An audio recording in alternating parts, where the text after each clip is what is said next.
Hey, morning. We're back on live here.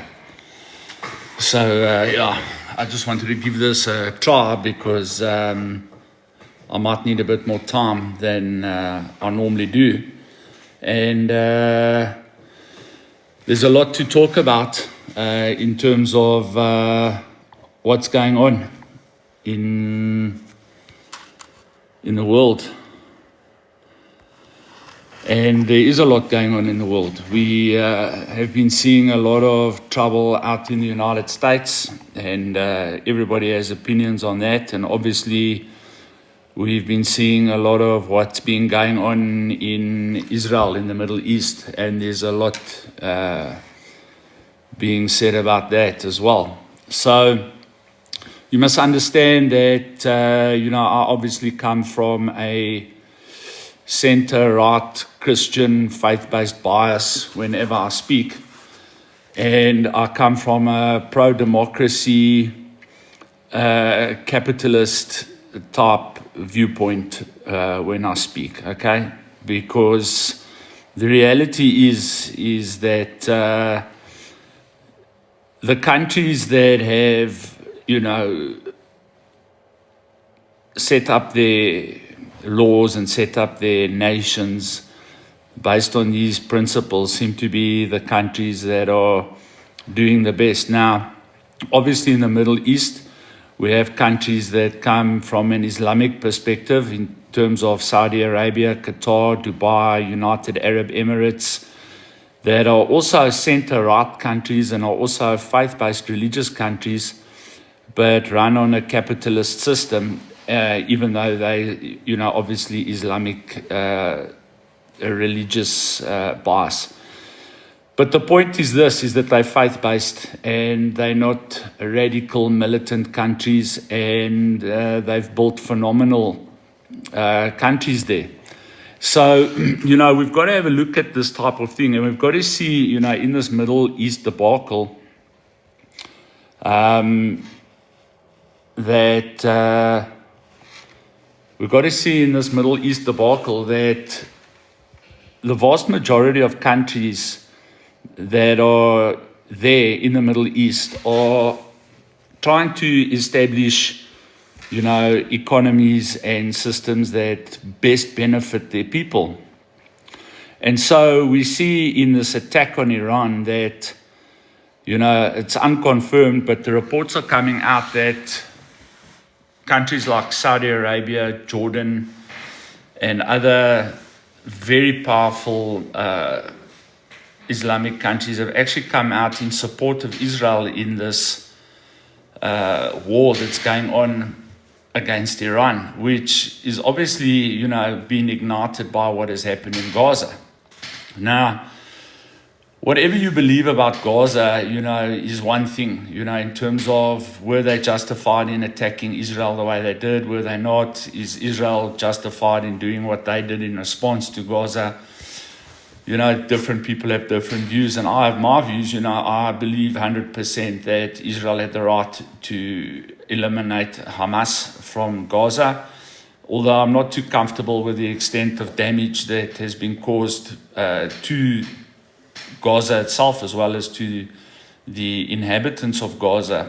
And a lot of people will argue for and against that as well, saying, well, those people are hiding terrorists, and those people are hiding Hamas, and those people are doing so on and so forth and all the rest. And, there's a lot of truth in that, and then there's a lot of truth on the other side where people are saying, there's a lot of innocent civilians that have been unnecessarily harmed, displaced, refugee, this, that, all the rest. But, you really got to look at things like, why are the rest of the Islamic states not accepting any of those people into their countries? Why has Egypt built a bigger wall than Donald Trump around Gaza? And so on and so forth. And all those things come into play. But now we speak about what's going on with Iran. So the reality is this, and we've got to understand this. This is a reality that pretty much the entire world understands, okay? Is that Iran is destabilizing the entire Middle East and is in fact an enemy of civilization, worldwide. If you take people's economic benefits and political benefits out of why they're supporting Iran. The reality is that these people have supported terrorism all around the world and have been responsible for hundreds of thousands, if not millions of people's deaths all around the world, not just primarily in Israel, and are preparing to build nuclear weapons, Now, I always look at this with skepticism when I hear these stories because of what happened in Iraq. We heard the story of Saddam Hussein was building weapons of mass destruction, and many years later we found out that that is probably, in all reality, not a truth, and that there were various other factors at play as to why people got involved there. But the main reason America got involved there, regardless of the weapons of mass destruction, was the 9/11 attacks. That's what sparked it all off. So now we have Israel happening. And we got to look at it from the perspective of, what's best for all of us. What's best for all of us. Does it benefit us to have a country or a leadership that is fundamentally radical, fundamentally supports terrorism? Can we, as the world, have a country like that in possession of nuclear weapons? And the answer is a 100% definite no. We cannot have a country like that with nuclear weapons. So, Israel has taken the lead and attacked this country. Israel, in this instance, has the support of the vast majority of the West in this debacle. We see that Israel is tactically striking nuclear development sites, is tactically striking the leadership of Iran, is tactically attacking the military leadership of the regime, and is adamant at removing that regime. And I can promise you, right in the back of all of that is Israel's insistence on getting the hostages back.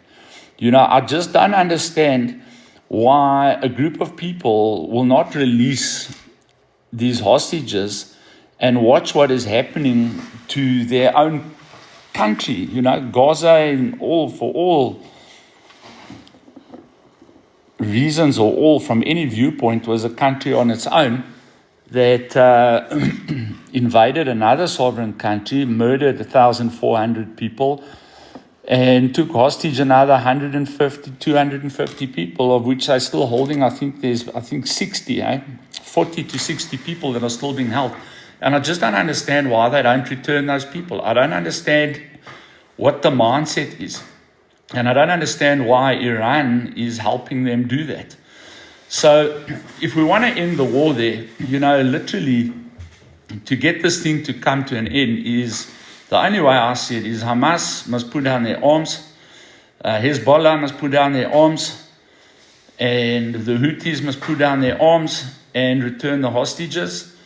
And same with Iran. What really struck me with this whole thing in Iran now is the minute the bombs and the missiles started falling and started hitting these regime leaders, they were the first to pack their bags and try and get out of the country. It's worldwide news. They just run and leave their people behind, while at the same time firing rockets into residential areas of Israel. They haven't struck one military target in Israel. They're shooting straight into residential areas. So, that should tell you all you need to know about that particular conflict. And, a lot of people have said this is going to turn into World War III. I even made a joke about it on Saturday. But, the truth is that this is just going to be a war between Iran and Israel. And we all know what the outcome is going to be of that. We all know what the outcome is going to be of that, because the rest of the world doesn't want to engage in a world conflict over this fight. Once those nuclear weapons and all of that stuff has been removed and the regime has been removed, then it's going to be business as usual, And what really strikes me, and this is where I'm going into my next part of it, this is why I gave this entire diatribe on this war in Israel, is, as I said last week, South Africa has been accused, all right, of supporting this nuclear program. And South Africa has been accused of receiving funding from this regime. And South Africa is also being accused of, whether or not it's true or not, is the targeted attack and murder of a certain portion of its population, that being the white Afrikaner farmer, all right? I don't like using the word genocide because it's not a genocide. If it were a genocide, I wouldn't be able to drive around in the streets and go do the things I like to do on weekends and all of that. But we've got to at least acknowledge that there's a problem with that particular demographic of people. Yes, everybody from every other demographic in this country is affected by crime in this country. It's a major problem. And in my view, a major ingredient in that problem is the drugs. But I'm not going to talk about that today. So now we have South Africa supporting this regime. We have South Africa, it seems, allegedly receiving money from this regime. And now, we have South Africa's leadership being summoned to the White House to come and, give evidence as to what's going on in terms of, the targeted killing of these people. And we know that South Africa supports the regime of Iran. Now, I don't know. Sorry, I see a lot of guys are trying to co-host with me. Guys, I'm not going to do that because I want to just speak from my perspective. At some point, we can have a discussion. We can have a discussion at some point. If you want to have a discussion on this, I'm open to a discussion. But please understand, I don't come from a position of racism, and I don't come from a position of religious bigotry. I don't come from any of those positions. For me, I come from a position of what's right and what's wrong. All right? And right now, we in South Africa are in a flipping massive crisis. We're in an economic crisis. We're in a crime crisis. We got crisis across the board. But most importantly, we're in a government crisis. We're in a massive government crisis. The news is out, that we have lost over 6 trillion rand in total, to BEE. We have lists and lists and lists and lists of politicians that have become billionaires, in the last 20 years due to this product. While the average South African, black, white, Indian, colored, all of us that live here, foreigners that come here to look for a better life, all of us that are here, that are just trying to get through the day, are struggling. The rand is plummeting. We've got 0% growth. We've got 40% unemployment. We've got 60% unemployment of our youth. Our education systems have failed. Our hospital systems have failed. Our police is failing, if not failed.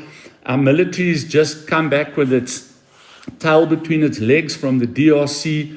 You can see those troops are completely demotivated. It's from beginning to end, guys. I don't want to go into my old way of talking from when I was on the street. But the word starts with cluster. It's a cluster, and the next part of the word starts with an F. Really, there's nothing that we can look at in South Africa at this point from a positive perspective. We've got far left political parties screaming for murder and mayhem and anarchy and all kinds of stuff going on in this country. And now we're spending 700 million rand to go sit around a fireplace and talk cuck about it. This is ridiculous. It's ridiculous, And then on top of it, the entire world is turning. The entire world is at a place where I can see what the thinking is. The thinking is that you must help yourself now. You must help yourself.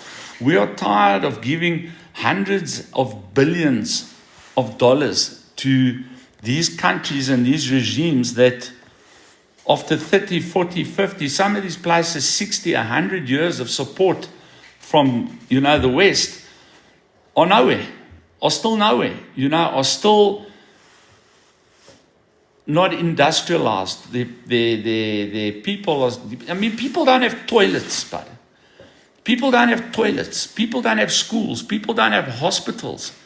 People don't have money to survive. People are living in our country. Hundreds of thousands, millions, man. What am I talking about? Millions of people are living in shacks. People have to go outside their shack and go into the veld or into the street to urinate and defecate. Kids are drowning in pit toilets at schools. Kids are walking 20, 30 kilometers a day to get to school and back. I mean, and we're talking about spending 700 million rand, talking caca around a bra, and when you look at the people that have been invited to this national dialogue, who's really been invited that, from ground level, that can really come and speak to power and say, listen, guys, these are our worries. Sorry, I'm trying to read all these comments, guys. Once again, USA is after the minerals, USA is after the oil. My brother, do you know what planet you're living on? Do you know what planet you're living on? You're living on Earth. And what do you think everybody on Earth is competing for? They're competing for resources, but yes, USA wants the minerals. Yes, USA wants the oil. Yes, South Africa wants the oil. Yes, South Africa wants the minerals. Yes, South Africa wants economic growth. But the USA and other countries like the USA, let's go to the other side of the aisle. China, what do you think they're doing here? You don't think they want the minerals? You don't think they want the oil in the Middle East? You don't think they want everything that you're accusing the USA of wanting? They also want it. What do you think they're doing in South Africa? You think they're here for welfare, right? You think the Chinese are in South Africa for your welfare? Is that what you believe? Let me tell you why the Chinese are in South Africa, my brother, my sister. The Chinese are in South Africa for the Chinese's welfare. Do you understand this? Can you get this concept? China's not here because they're your best friend and your brother, my friend, and they want to see you do well. They couldn't care whether you do well or whether you don't do well. They want to sell you Chinese products so that their citizens can do well. This is the way of the world. I don't hold that against them. If they're smart enough to do it, then they're smart enough to do it. A guy just wrote you now, USA is not your friend. Who is your friend? What? Who's your friend?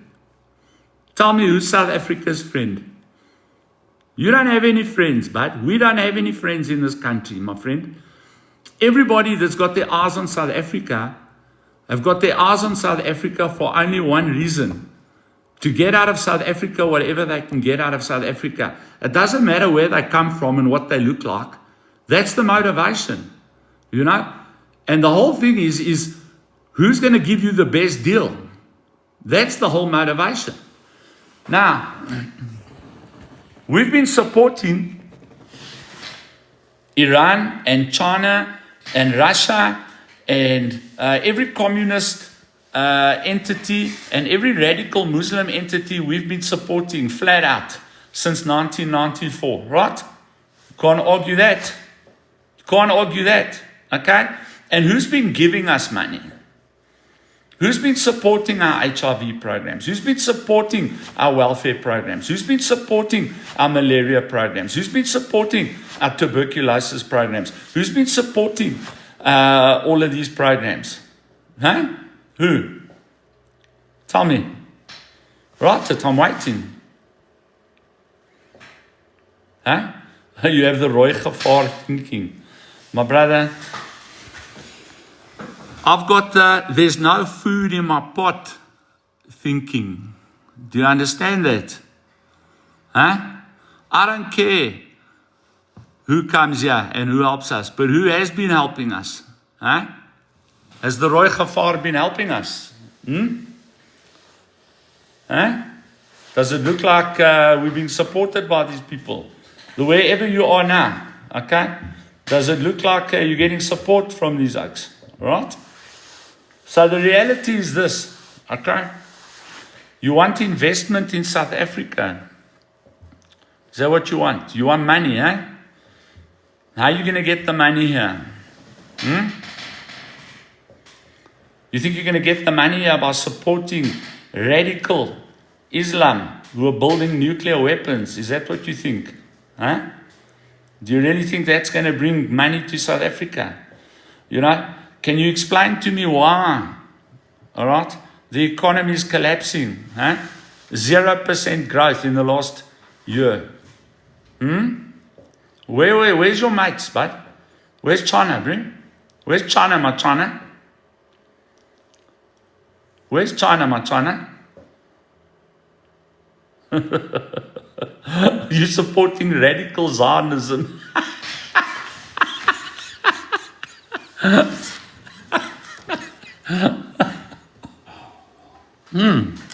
Radical Zionism. With 2 million Muslims living in Israel, of which a large percentage are in the government of Israel.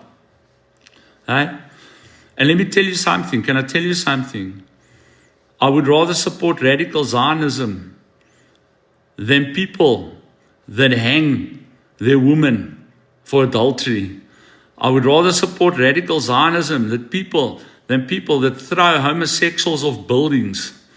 I would rather support radical Zionism than people that still take people into stadiums and cut off their genitals. Bro. I would rather support radical Zionism than people that murder their own people for having a dissenting view. Okay, so you can accuse me of that and I'll say, yes, then I do. Absolutely, 100%. And I would rather support radical Zionism, bro, than a bunch of people that have had 50 years to build their own country and have done nothing but subjugate their own people under a religious faith. Okay, so, and I support radical Zionism because right now, brother, okay, my wife and I can go to radical Israel, okay, and walk around freely and dress the way we want, any way we want. Okay. You have a large, vibrant community in South Africa. Do you want to hear something, bud? Do you want to hear something? Hey? Do you want me to knock your socks off? Hey? My daughter, both her children and her husband are Muslim. Hello? Hello, I can't hear you. I can't hear you, bro. I can't hear you. Yeah. I don't wear a mask, bro. I don't wear a mask. I absolutely don't wear a mask. Okay. I support Israel. I'm telling you that now. And let me tell you, there's no mask. There's absolutely no mask. So, this is how it is. This is how it is. All right. Here's the reality. Okay. Where are we going to get the best support to rebuild our country? You're telling me my mask's off. Okay. What has Iran done for South Africa? Huh? Tell me. What has Russia done for South Africa? What has China done for South Africa? Huh? Nothing. But here's the next thing. We need to support those that are going to support our people. That's what we need to do. We need to support whoever is going to support our people.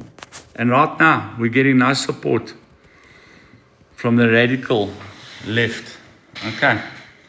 So, we've got to look at how we're going to bring money back into our country, how we're going to build factories, how we're going to reestablish our agriculture, how we're going to realign our government. All right. So you can call me what you want and tell me I'm whatever you want to tell me that I am. That's fine. I've got no problem with that. But this country is failing, and this country is failing fast. And the reality is this, most of us that are trying to fight for this country, which is the funniest thing, people like myself can leave here tomorrow. But yet we are here, and I'm reading this stuff, taking your abuse. We don't need to do it, bro. We really don't need to do it. We are fighting for the people of this country so that this place can succeed, because we love this country and we love the people of this country. But we're not going to get sucked into this racist, religious crap that, you want to get sucked into. All of you that are shouting, yeah, all this blah, blah, Zionist, what, why don't you get on an aeroplane, fly to Iran, and go and fight against the Zionists? Huh? I remember when the Americans were bombing Baghdad, an entire plane full of people, 2 planes, 3 planes flew over and went to go do a human shield around Baghdad until the first 4 bombs fell, and the planes came back faster than what they left. Everyone's got a big mouth until you're in the middle of it. You understand what I'm saying? And we've got our own problems in this country that we need to solve. And the biggest problem we need to solve in this country is the problem that we have with our leadership. Our leadership in this country is a joke, is an absolute joke. And I want to tell you something. The reign of terror around the world is coming to an end. You better understand that very, very, very, very clearly. We can't volunteer to fight for Israel. You can volunteer to fight for Iran, but you can't volunteer to fight for Israel. If you volunteer to fight for Israel, you come back here and you're arrested for fighting for Israel. This is where our government's at. So this brings me to my next point. Okay, we need to start supporting people that are going to bring investment back into this country. Because clearly the people that we're supporting are not bringing investment into this country. They're selling us cheap cars, they're selling us stuff on Temu, and they're selling us everything in order to enrich their own countries. Now America, call them what you want and say what you want about them, have been supporting this country and the people in this country since the apartheid regime right through to now. And now I finally decided they're switching off the money. Now, of course, everybody's angry. Everyone's angry about that. And now what do? We see this war breaking out in Iran. We understand that America is a massive supporter of Israel. And, the guy that had the most to say, he sat on the couch in, President Trump's office with a mouthful of teeth, and said not one word, all right? Mr. Lamola, okay, has come out publicly and said, we're in support of Iran. Well, I want to make it very clear as a South African, myself, I'm not in support of Iran, okay? I'm not in support of an organization that has subjugated its own people for the last, I don't know how many years. I'm not in support of that, okay? I support Saudi Arabia, I support Jordan, I support Qatar, I support the United Arab Emirates, I support all these places, and I know they've got their problems. But you know what? Their people are living, and their people are living well, and their people are being supported by their governments and by their monarchies. All right? So say what you want about that. The next thing that I saw last night on Biz News is I think that and I agree with Neil de Beer on this, I think it's time for us to have a snap election in this country and have a referendum. First start with the referendum. Should we have a snap election? And have a snap election. Because I really do believe it's time that we get this government in order. I also saw on Biz News last night, or was it this morning on YouTube, I saw that there's a silent but effective tax revolt on the go at the moment, where people are restructuring their personal income tax and their business tax in order to not pay the government tax because the money is just being stolen left, right, and center. So you're now sitting in a situation where less than 3% of South Africa is supporting 97% of South Africa, of which 40% of that 97% is unemployed, and they're supporting that with the grant system. Very soon, that 3% is going to shrink to 1% and below. The population is growing at 2.5% per annum, and the gross domestic product is shrinking by 1% per annum. So we're currently on 0.6% growth, and we've got to try and support 2% population growth. So, just go do the maths and figure out exactly what that's going to be, all right, and how you're going to sustain that, regardless of your religious ideology and your political views. I want to know how you're going to sustain 97% of this country with a 1% tax base and no investment from anybody, because your crime rates are so high that people are too scared to come here. So just give that some thought, all right? and get off of you're a Zionist and you're this and you're a bigot and all this type of crap. Get into reality, my friend, and start understanding, what the truth of the matter is. The truth of the matter is we are in serious trouble here, my friend, and we're supporting the wrong people. We're supporting the wrong people. We're supporting the people that don't help us at all. We're supporting the people that are helping to keep a corrupt government in power. And we need to change that. You know what I'm saying? That is the reality of the situation. And that's what I wanted to talk about today. Who are we supporting? And why are we supporting these people? You've got a lot to say. Everyone's got a lot to say. But the reality is who's building in this country? Who's building? Who's building anything? Who's building schools? Who's fixing up the hospitals? Who's fixing up the roads? Who's fixing up the electricity? Who's fixing up the healthcare? Who's fixing up the police? If we're supporting Iran so vehemently and so strongly, I've got an idea. Seeing as we want to support these acts, why are we not deploying our troops and our jets and our military to Iran? Must I tell you why? Because quite frankly, we don't have an army to send anywhere. We just got our backsides handed to us in the DRC. We've come back here with our tail between our legs. And now we want to start shouting at countries like the United States and Israel. I hope all these people that are so vehemently pro what is going on there and are so vehemently pro these Islamic states, that when those American battleships supported by the Israeli military arrive at our shores, that they're going to be first in line to go and fight against the imperialist Zionists. I want you to be first in the line, my friend. All right. Leave your palaces and your businesses here in South Africa behind and go stand in the front lines to fight against them when they arrive here. All right. When the jets are flying over Johannesburg and over Cape Town, you be the first. All right. Take your little 9mm Parabellum and go face the Tomahawk cruise missiles and the F-35s and the F-22 jet fighters and the B-2 bombers. Okay. You be the first. All right. You be the first. Okay. Because we are directly implicated in supporting this regime. You got G status. These are warning cut off. This is warning signs, bro. We need to get on the right side of history here. Okay, we're on the wrong side of history. We were on the right side of history when we changed this whole apartheid system around. That was the right thing to do. And we were on the right side of history and we were moving in the right direction. But something has gone bad. Something has gone bad. And all of us in this country, regardless of what we believe and what our religious beliefs are and what we think about Israel and what we think about all of this, we've got to start making decisions that are going to benefit our country. It's not good you got a business and no one can come and spend money at your business, bud, because there's no money. Have you given that thought? And when the money runs out and you've got big businesses and big money, where do you think the masses are going to come? They're going to come to you. And they're going to tear down your businesses and they're going to tear down your big houses to get to your money.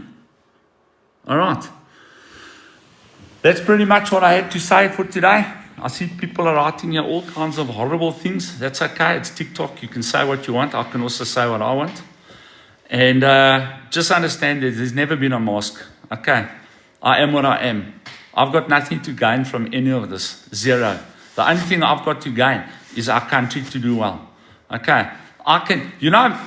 You're talking about Zionism and Muslim and Christian and all of that. I just told you that my daughter is Muslim, You know that my daughter left South Africa 18 months ago with her husband who's a Muslim. That's why she's Muslim. She grew up Muslim with her real dad. And she married a Muslim guy. Right? And they've had two beautiful Muslim children who are my children. They're my children. I love them. I love them more than life itself. Whenever I see these bombs falling and that, I always see my grandchildren, and I think, yes, my God, can you imagine they were in those places, and it breaks my heart. But you know what? I want to say this to you. They didn't move to the Middle East. They didn't move to the Middle East. They moved to a westernized Christian country, And you've got to look at that, and you've got to start thinking about why that is.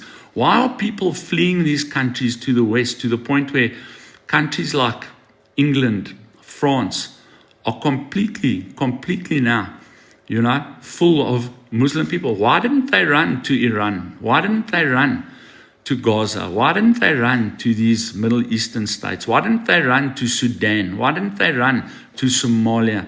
Why didn't they run to Egypt? Why didn't they run to these places? Why did they go to a westernized, first world Christian country? Must I tell you why? Because that's where the opportunity was, to make a better life for themselves and their children, and they wouldn't be persecuted based on whatever religion they are, because the countries they went to, freedom of religion, freedom of association, freedom of anybody to do what they want. There's no race-based laws. There's none of this stuff going on where they are. And guess what, They're taking off, and I'm so proud of them, and I'm so happy for them. You know what I mean? And this is what I want for our country. I want South Africa to be the country where people run to because they feel safe, not where people run away from because they feel unsafe. This is what I want. Is that wrong? And currently we're supporting the wrong people. We're supporting evil. Either way you look at it. Muslims are not evil, but there are regimes within Islam that are evil. Christians aren't evil, but show me one regime where you're being persecuted the way you get persecuted in this country and where you get persecuted in these radical Islamic countries. Show me one. There's none. I can't go to China now and preach the gospel of Jesus Christ. I'll be killed. I can't go to Saudi Arabia or to Iran and proclaim the gospel of Jesus Christ. I'll be killed. But you as a Muslim can go anywhere in the world and promote Islam, any Western country. You won't be killed. You'll be accepted. And this is the problem. This is the problem. And that's what I'm saying. If this is truly going to be a free country, then this must be a free country for all of us to live together. My ministry, my Christian ministry is here in the middle. I'm in the middle of a Muslim community, right smack bang in the middle of a Muslim community. And we do business, we talk, we hang out, we've got no problem. That's what I want. But I want it for everybody. Everybody, not just on a religious parameter, on a racial parameter, on a business parameter. We should all be able to operate equally and freely in this country. And we're not. We're absolutely 100% not. And it needs to change. It needs to change. And we need to change it. And instead of fighting with each other over who's right and who's wrong, we need to start supporting those that are going to support our growth and our development in our country. Not the development and growth of a small minority of politically connected elites. And that's my point. Amen. I think Neil is right. We should have a referendum. I think Neil is right. We need to start understanding who's good and who's evil and pick the side of good. And that's what I stand for. And I stand for my Christian faith, just like you stand for your Muslim faith. But I don't hate you. I don't hate any Jews. I don't hate any Muslims. I don't hate anybody, in fact. But I want a fair opportunity at being able to survive. Okay, let's do a test. South Africa is fine, eh? Tonight, I want you to find someone who's got a nice thick gold chain and a nice Rolex and a nice thick gold bracelet and a lacquer car. And I want you tonight at 10 o'clock, all right, to drive around like that in Johannesburg CBD and around Hillbrow, all right? And then I want you to do a test, okay? I want you to get out of your car at Hillbrow Police Station and walk unprotected from Hillbrow Police Station, all right down Pretoria Street, through Berea, down Abel Road to Joe Slovo, by yourself, wearing all your jewelry and some cash in your pocket and a lacquer cell phone on you, all right? And let me know if you're safe in your own country, all right, when you get to the other side. Okay, let me know. Better test. Walk from John Foster, the old John Foster Square, Joburg Central Police Station, up Commissioner Street or up Market Street, all the way to Jeppe, all right? Unguarded, by yourself, okay? With money in your pocket and some nice jewelry on you and a nice iPhone 16 in your pocket. And let me know how it turns out for you, all right? Let me know. You can let me know tomorrow on a live, all right? If you are on a live, all right? That's what we want. And that's what we stand for. And we want to support anyone that can bring it to this country. Not those that are just constantly raping our country and taking all our resources and then selling us cheap products to keep us happy. God bless. That's my story. Like it, don't like it. That's what it is. Cheers, everybody. I just got to figure out how to switch this thing off now. Have a good day.